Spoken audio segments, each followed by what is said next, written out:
this slide he's going to share with us. Good morning. Thank you for being here to share this time, in which I hope we learn something about being an interactive teacher. Teach not only English, but any other subject in the curriculum.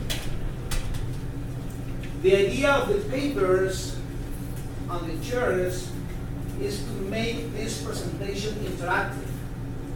So if you like, you can group in pairs or in three. Because as the presentation goes, I'm going to be asking questions so that you have the chance to get involved and you don't get bored. Okay? So I don't know if you want to involve the chairs and get in groups.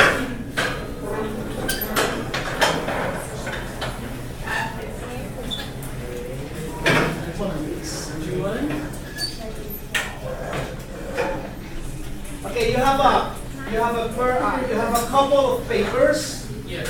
You have a couple of papers. You have the oral presentation handout, and you have the slides. Yes, ma'am. Okay, on the slides you have the quotations.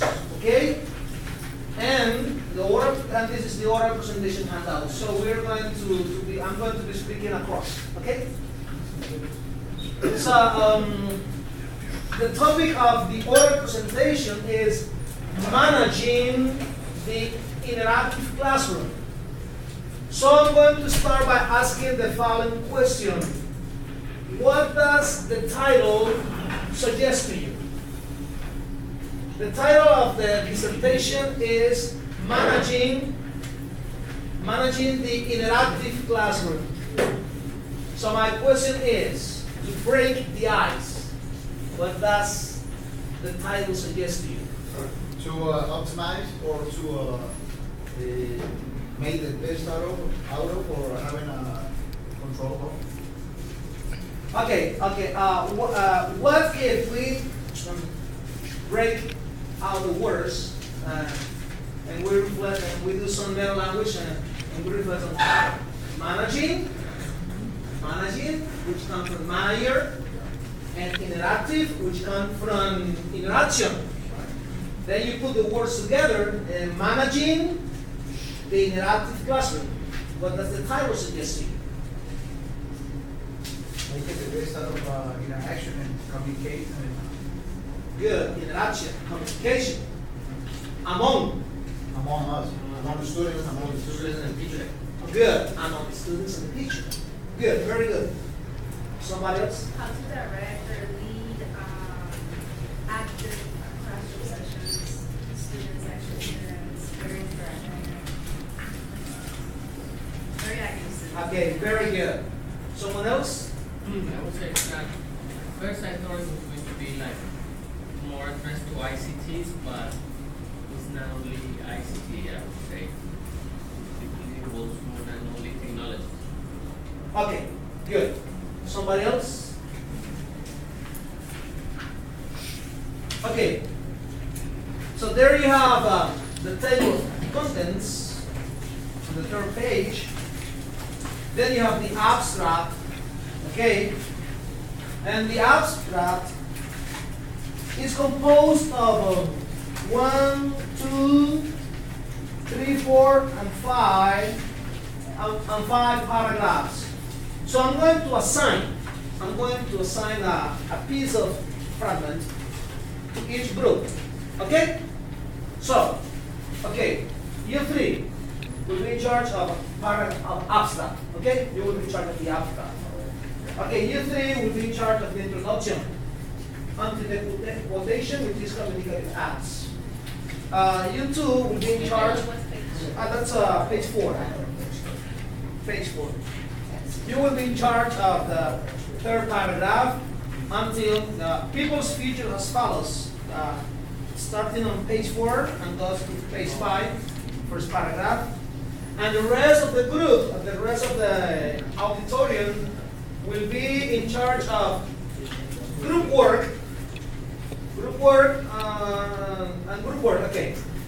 So I'm going to give you 5 minutes. 5 minutes so that you read, and then you share your insights about what you read, okay? 5 minutes.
Okay, enough. Okay, number one group. The abstract speaks of the theories that have been exposed by these two scholars, Richter and Rogers, and they expose the speakers in a foreign language, what makes possible an individual learning, what makes it a social is the application of the speech acts or texts that are taught through a language which are all components that are used and brought into class. Okay, very good. Okay. Which are the levels of speech acts? Acto de lengua. Which are the levels of speech acts? So we have a locutionary, Right. illocutionary, and perlocutionary. And if we jump from speech acts to linguistics, then we have the literal word, we have the semantic, the literal meaning, the semantic meaning, and the pragmatic meaning. Okay? So the only way the individual meanings the person who is studying the target language makes or learn, the only way to make those individual meanings social is by using the language. There is not any other way. So you forget about asking your learners to build or to write isolated sentences just for the make share of that. That's good for them. Okay? So you need to take your students to the pragmatic level of language, which is interaction. You need to take your students to the perlocutionary speech act, which is interaction, which is language use. In that way, our students will pick up language. Okay? Second group. Okay. Okay, it says that language learning is essential and cultural activity, but it doesn't take place alone. It begins in the classroom, and when the teacher in the classroom facilitates students that ways of speaking. It takes place a social interaction between teachers, students, teacher, and the group. Okay? And it says too that the process of speaking goes from the teacher to the student. Okay, that's it. It's that in the rest. Okay. There's a paradox. There's a paradox when learning any subject. And my question is, where do you basically learn? Where? Where? On the streets, at the university, in the bathroom? Yeah, anywhere. You learn anywhere. Okay? As long as you interact with the object of learning. But where in your body? Where in your body did you learn? In your mind. That's right. You learn in your mind. So you have a mind, you have a mind, you have a mind. So that's why the literature says that learning is an individual activity. Because you learn here. But the information that comes in here, that's a public context. So, how do you translate this to your language classroom? If you don't give your students interaction activities, they will accumulate single words, and single words, and single words, and single words, and they won't be able to speak. They won't be able to produce discourse. And I'm going to tell you my own story. when I was at the Colombo. My father is an English teacher, and he was the coordinator at the Colombo in Cartagena. And once, in course 11, I addressed my teacher. I said, hey, teacher, they don't are.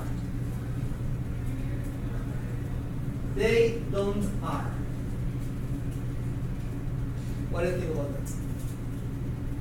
Why? Lack of practice. A lot of information. And my mind got confused when using the forms of the language. And if you do not want that to happen to your students, you need to provide your students with oral tags, oral interaction tags, so that they use the language from the very first moments of the class. Remember that developing the communicative competence, which is communicative abilities and grammar competence, is the desired goal of every person who comes to the language curriculum. Nobody in the world comes to you, teacher, I want to learn English because I want to know linguistics. Teacher, I want to learn English because I want to know how to conjugate verbs. No, teacher, I want to learn English because I'm in love for the girl. Teacher, I want to learn English because I want to travel abroad. So people want to learn English for social reasons. So you need to understand that language has a social purpose. And you need to make that social purpose real in the class by giving your students interaction activities. Okay, number 3. Number 3? Okay.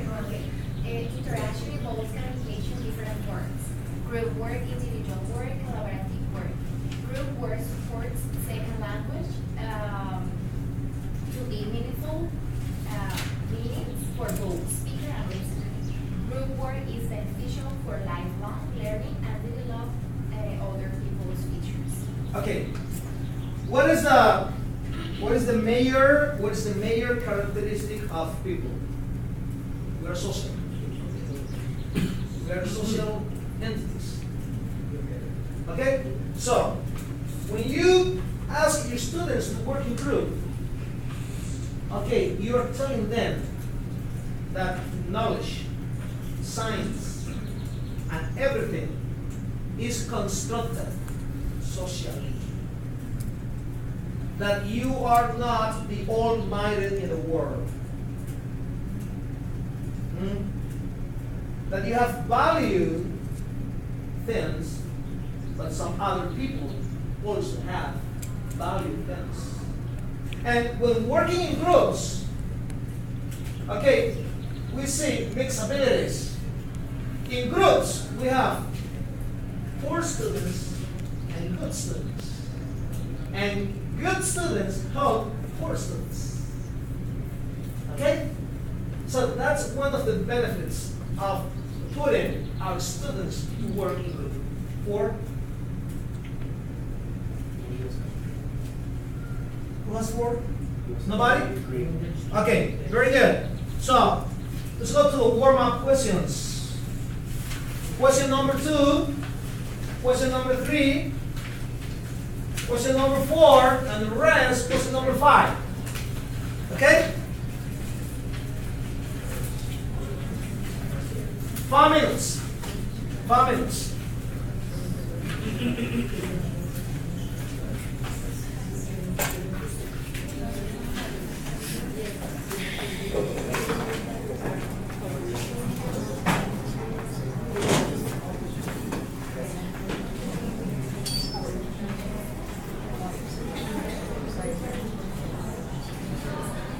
Entregaste algunas fotos de lo que escribí.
Okay, let's begin.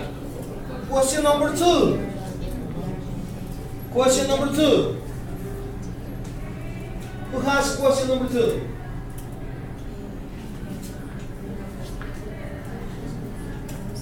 What an approach is and which are its fundamental components? Okay, here you have the answer. Okay. What's an approach?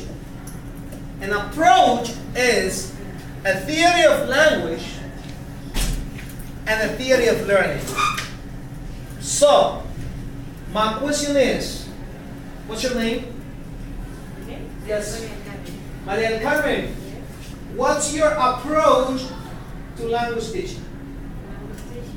So, your answer should be, my approach to language teaching is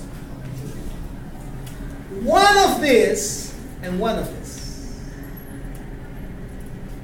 Do you really understand? Approach. That's a very famous word in language teaching. Enfoque. ¿Cuál es tu enfoque de enseñanza? What is your approach to language teaching?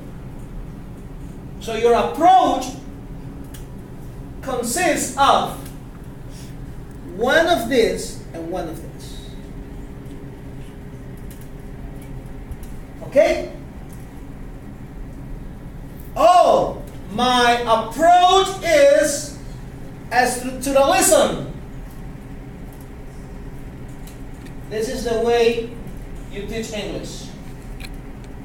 You teach French. You teach German.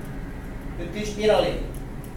Okay, so if your approach is structuralism, then you are going to make a great focus on grammar. Okay? And the learning theory is going to be behaviorist. It's going to be repeat after me for non-communicative purpose. Okay? No. My approach is functionalism. Then you're going to teach your students how to do things with the language. And that is what you see on the book grids. Making telephone calls. Asking for a date. Getting to places. Asking for food. That is functionalism. Yes? Could that be our phrase as the communicative approach? It is. It is communicative. That is the beginning of the communicative approach. Because then, communicative approach advanced to interaction. Then advanced to task-based learning. Then advanced to content language learning, content-based. And then it finally advanced to CLIL, content language integrated learning. But the beginning of the communicative approach is functionalism. This is the beginning. So do you want to be a communicative teacher? Teach your students how to do things with the language. And then you advance to interaction. Okay, third question. Related with what you are saying, out of the three major of theories of language, which one do you think is the most suitable to develop students' communicative capacity? Which one? I think it's functionalism Functionalism and behavioralism. no, functionalism and interaction. Okay. And the theory of learning is cognitive. Okay? Number four. Do you believe that the word approach is paramount in the practice of language teaching and learning? Yes. Of course it is. Okay? Absolutely, yes. And what's your view on interaction, group work, assorted factors in interaction classroom and classroom? Okay, let's go ahead. Okay. Page 7. Page 7. Interaction defined. What's interaction? Somebody help me, please. Interaction is a language learning theory. Okay. Social communication among members of language community. Here you have it. Someone's linguistic reaction to someone's. Here you have it. Interaction is a. What's interaction? Theory. Language theory. Language. Okay. What's your name? Jorge David. Listen. And look. What's your name? Jorge David. My name is Ivan. Where do you live? Live in Cali. I live in Cartagena. How old are you? 38. I'm going to be 43 tomorrow. You're doing that. Okay. We already know that. We already know that. Okay, thank you. So listen. Action and reaction. Action and reaction. Action and reaction. Linguistic actions, linguistic reaction. That is interaction. Okay? Sources. Sources of interaction. Sources. Where does interaction